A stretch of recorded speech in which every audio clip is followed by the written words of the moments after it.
RDH Sir YouTube channel. In this video, we will learn finite verbs and non-finite verbs. इस video में finite verb और non finite verb के बीच में क्या difference है वो हम पढ़ने वाले हैं। बट वीडियो शुरू करने से पहले अगर आप हमारे चैनल पर नए हैं तो प्लीज चैनल को सब्सक्राइब जरूर कर दीजिएगा और बेल आइकन को जरूर प्रेस कर दीजिएगा। तो अब हम शुरू करेंगे finite and non finite verbs.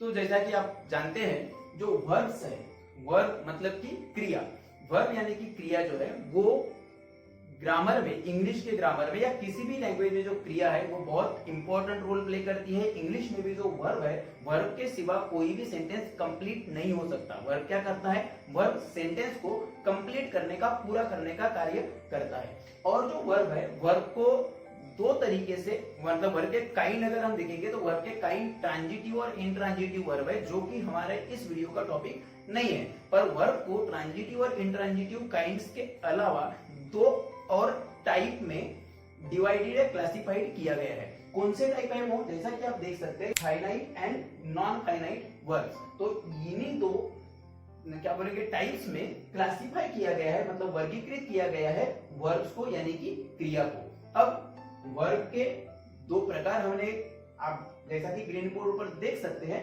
Finite और नॉन फाइनाइट वर्ब। तो इसमें क्लासिफाई तो हो गए। अब फाइनाइट वर्ब और नॉन फाइनाइट वर्ब मतलब क्या होता है या इनमें अंतर क्या है, सबसे पहले तो हम वो जानेंगे। तो फाइनाइट वर्ब का क्या अर्थ है वो देखिए। सबसे पहले जब हम वर्ब बोलते हैं तो ऑब्वियसली, जैसे हम एग्जांपल एक वर्ब हमने ले लिए इट, ठीक है, ईट हमने वर्ब ले लिए। तो जैसा कि आप जानते हैं इंग्लिश में इट ये जो वर्ब है, इसके जब आप टेंस पढ़ते हैं अक्सर, तो आप टेंस में जो तीन मुख्य टेंस है, present tense, past tense, future tense, और उनमें जो सब टेंस है, चार जो प्रकार है, फिर जैसे कि सिंपल या फिर इंडेफिनिट, कंटिन्यूअस, परफेक्ट और परफेक्ट कंटिन्यूअस। तो इनमें जो पूरे फॉर्मूले है, अलग अलग फॉर्मूले में, मतलब अलग अलग टेंस में अलग अलग क्या है, वर्ब्स के जो क्या बोलेंगे फॉर्म्स है वो यूज होते हैं। तो वर्ब्स के फॉर्म कितने हैं, ये अगर सवाल आपको किया जाए, अगर मैं पूछूं कि ईट के कितने फॉर्म है, तो आप में से कुछ लोग 3 कहेंगे, ईट, एट, ईटन, कुछ 4 कहेंगे, ईट, एट, ईटन और ईटिंग। पर मैं कहता हूं कि कोई भी वर्ब के इंग्लिश में 6 फॉर्म्स है। अब 6 मतलब मैंने 2 नए बोल दिया, तो कौन से 2? तो वो देखिए, ईट V1 हो गया, एट V2 हो गया, ईटन V3 हो गया, ईटिंग V4 हो गया। चौथा वाला जो फॉर्म है उसमें रूल ये है कि V1 के आगे ing लगता है, मतलब ing वाला जो फॉर्म है वो V4 है। पांचवा, अब ये फॉर्म जो है सभी लोग यूज जरूर करते हैं, जो 3 कहते हैं, जो 4 कहते हैं, वो भी पांचवा फॉर्म यूज करते हैं, पर वो पांचवा फॉर्म नहीं बोलते। सिंपल, जैसे यहाँ पे अगर आप वर्ड देखेंगे, लर्न के आगे एस लगा हुआ है, तो कोई भी क्या कहेगा, सिंपल प्रेजेंट टेंस में ये सेंटेंस में फॉर्मूला है, बोलेगा subject plus V1 plus S, और एस में से एस लग गया, लर्न V1 के आगे एस लग गया, पर एक्चुअली इट इज V5।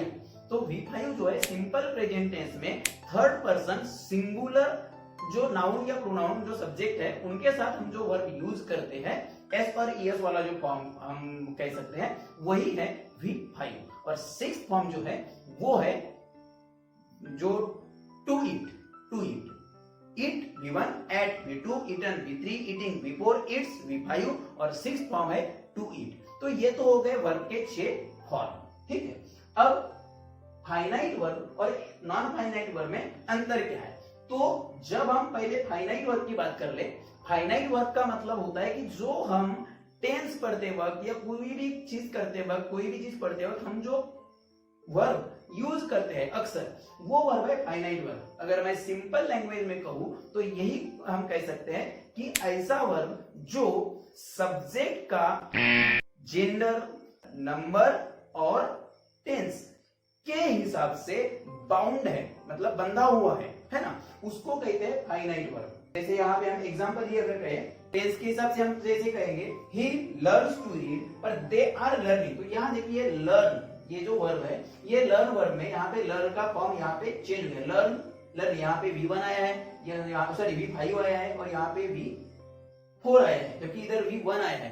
तो सेंटेंस के टेंस, सब्जेक्ट का जेंडर या नंबर के हिसाब से जो वर्ब चेंज होता है, जो बंधा हुआ होता है, उस वर्ब को हम कहते हैं फाइनाइट वर्ब। और नॉन फाइनाइट वर्ब का मतलब होता है कि जिस वर्ब को सब्जेक्ट के जेंडर से, सब्जेक्ट के नंबर से या टेंस बदलने से कोई भी फर्क नहीं पड़ता, उस वर्ब को हम कहते हैं नॉन फाइनाइट वर्ब।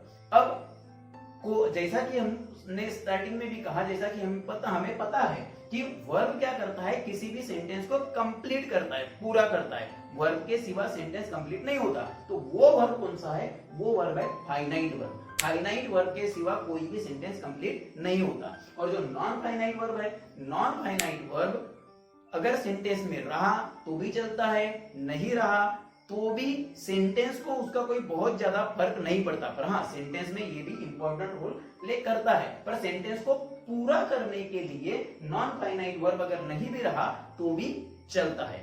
इतना मेरे ख्याल से फाइनाइट और नॉन फाइनाइट वर्ब के कॉन्सेप्ट समझने के लिए काफी है। फाइनाइट वर्ब मतलब क्या होता है आप तो समझ गए होंगे। तो अब नॉन फाइनाइट वर्ब जो है, नॉन फाइनाइट वर्ब को और 3 प्रकार में, 3 काइंड्स में जो है क्लासिफाइड किया गया है, जैसा कि आप ग्रीन बोर्ड पर देख सकते हैं। नॉन फाइनाइट वर्ब जो है वो 3 प्रकारों में और डिवाइडेड हुई है। पहला तो इन्फिनिटिव, दूसरा है पार्टिसिपल और तीसरा है जीरंड।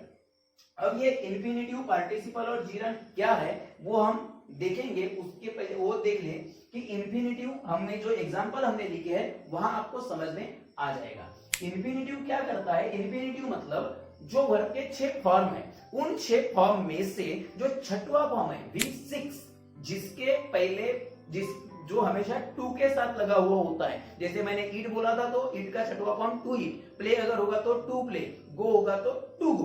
तो इस तरीके से जो 6वां फॉर्म मतलब V6 जो है वो हमेशा V1 के पहले टू लगा हुआ रहता है, मतलब टू के साथ में, वो है V6। तो वर्ब का 6वां फॉर्म जो है उसी को कहते हैं इन्फिनिटिव। अब ये इन्फिनिटिव जो है किसी भी सेंटेंस में नाउन के रूप में भी आ सकता है, एडवर्ब के रूप में आ सकता है, या फिर खुद दूसरे किसी वर्ब के रूप में भी आ सकता है। ये सब्जेक्ट भी रह सकता है, ये ऑब्जेक्ट भी रह सकता है, या फिर ये किसी वर्ब का ही कॉम्प्लीमेंट जो है, पूरक वर्ब जिसे बोलते हैं, वो भी रह सकता है।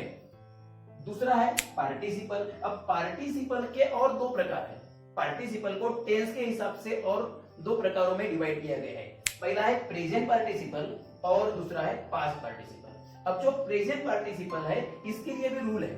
पहले तो हमने एक चीज कही कि जो भी नॉन फाइनाइट वर्ब है वो सेंटेंस में रहे ना रहे उससे बहुत ज्यादा फर्क नहीं पड़ता, मतलब सेंटेंस को कंप्लीट करने का काम नहीं करता। हम बात कर रहे हैं नॉन फाइनाइट वर्ब की, क्योंकि कोई भी फाइनाइट वर्ब तो सेंटेंस के सब्जेक्ट, जेंडर और नंबर या फिर जो टेंस है उससे बाउंडेड है। ये बाउंड नहीं है, ये इसको पर कोई जो ये बंधा हुआ नहीं है नियमों से, ठीक है। तो जो बंधा हुआ नहीं है ऐसा वाला जो वर्ब का 4था फॉर्म है वो प्रेजेंट पार्टिसिपल हो सकता है या फिर वो जीरंड भी हो सकता है। अगर किसी सेंटेंस में कोई नॉन फाइनाइट वर्ब है और वो V6 है तो वो ऑब्वियसली इन्फिनिटिव होगा। अगर किसी सेंटेंस में अगर नॉन फाइनाइट वर्ब है और V4 है तो वो एक तो प्रेजेंट पार्टिसिपल होगा, नहीं तो फिर जीरंड होगा। अब प्रेजेंट पार्टिसिपल में V4 है, जीरंड में भी V4 है, तो हम पहचानेंगे कैसे? तो जैसा कि मैंने कहा कोई नॉन फाइनाइट वर्ब V6 है तो ऑब्वियसली इन्फिनिटिव है। पर अगर कोई वर्ब के अलावा एडजेक्टिव का काम कर रहा है तो वो पार्टिसिपल है। अब वो एडजेक्टिव का काम करने वाला जो वर्ब है अगर 4थे फॉर्म का है V4 है तो वो प्रेजेंट पार्टिसिपल कहलाएगा, और अगर वो V3 है, V3 है तो वो पर एडजेक्टिव का काम कर रहा है, पार्टली एन एडजेक्टिव, तो वो होगा पार्टिसिपल। पार्टिसिपल का मतलब ही होता है partly a verb and partly an adjective. तो आधा वर्ब का काम करेगा, आधा एडजेक्टिव का काम करेगा। फिर है जीरंड। जीरंड अब क्या काम करेगा? जीरंड में भी V4 ही है, तो ये क्या काम करता है? ये भी V4 ही रहेगा, पर ये partly a verb but partly a noun का काम करेगा। मतलब वर्ब के अलावा वो आधा काम क्या करता है? संज्ञा का काम करता है। अब ये रूल्स तो हमने पढ़ लिए, हम एग्जांपल जब देखेंगे तो आपकी कंसेप्ट पूरी क्लियर हो जाएंगी कि फाइनाइट वर्ब किसे बोलेंगे, नॉन फाइनाइट वर्ब कैसे पहचानेंगे, और अगर नॉन फाइनाइट वर्ब है तो उसमें वो इंफिनिटिव है, प्रेजेंट पार्टिसिपल है, पास्ट पार्टिसिपल है या जिरंड है, ये हम कैसे पहचानेंगे वो अब देखते हैं। पहला एग्जांपल आप देखेंगे, आई लर्न टू रीड, मतलब मैं पढ़ना सीखता हूं, आई लर्न टू रीड। अब इस सेंटेंस में आपको अगर पूछे जाए हाउ मेनी वर्ब्स, तो आप बोलेंगे दो वर्ब है। कौन से वर्ब है? एक है लर्न, दूसरा है रीड, टू रीड, रीड नहीं टू रीड। एक है लर्न, दूसरा है टू रीड। अब इस सेंटेंस को आप अगर देखिए, अगर मैं टू रीड को हटा दूं तो भी सेंटेंस को कोई फर्क नहीं पड़ेगा। कैसे? मैं सीखता हूं, सेंटेंस कंप्लीट है। तो इस सेंटेंस को पर आगे मैं क्या सीखता हूं पता नहीं है, पर मैं सीखता हूं। अब देखिए आगे, आई लर्न टू रीड, मैं पढ़ना सीखता हूं। अब ये टू रीड क्या है? V6 है, पर ये टू रीड हटा दूं तो भी सेंटेंस पर फर्क नहीं पड़ता। तो ये लर्न जो है ये फाइनाइट वर्ब है, और ये जो टू रीड है ये to read non finite verb है। तो अब जो फाइनाइट वर्ब और नॉन फाइनाइट वर्ब है उसको एग्जाम्पल, आपको कॉन्सेप्ट तो क्लियरली समझ में आ गई होगी। तो आपको जो है, आपको वर्ब के जो दो टाइप्स है, मतलब कि फाइनाइट वर्ब और नॉन फाइनाइट वर्ब, और नॉन फाइनाइट वर्ब के जो और सब काइंड है, इंफिनिटिव, पार्टिसिपल, जिरंड, उसमें भी प्रेजेंट पार्टिसिपल, पास्ट पार्टिसिपल, इसकी एक बेसिक आइडिया जो है वो आपको आ गई होगी कि किसे हम फाइनाइट वर्ब बोलेंगे, किसे नॉन फाइनाइट वर्ब बोलेंगे। इतना तो आप ऑब्वियसली पहचान लोगे। अब ये एटलीस्ट अगर समझ में आया है, पर एग्जाम्पल में अगर आपको वो अगर कोई कंफ्यूजन है, एग्जाम्पल से अगर आप समझने में दिक्कत हो रही है, तो नीचे एग्जाम्पल्स है। आप फिलहाल तो क्या कर सकते हैं, फिलहाल तो आप स्वयं चेक कीजिए कि कौन सा फाइनाइट वर्ब है, कौन सा नॉन फाइनाइट वर्ब है, और इसके बाद की जो वीडियो है उसमें हम क्या करेंगे, उसमें हम जो है डिटेल्ड एग्जाम्पल, जो ये नीचे 6 एग्जाम्पल लिखे हैं, उसके जरिए हम ये पूरे जो नॉन फाइनाइट वर्ब और फाइनाइट वर्ब है उसको डिटेल में पढ़ेंगे। हम समझेंगे कि किसे ये इंफिनिटिव कैसे पहचानेंगे, प्रेजेंट पार्टिसिपल कैसे पहचानना है, पास्ट पार्टिसिपल कैसे पहचानना है, और जिरंड कैसे पहचानना है।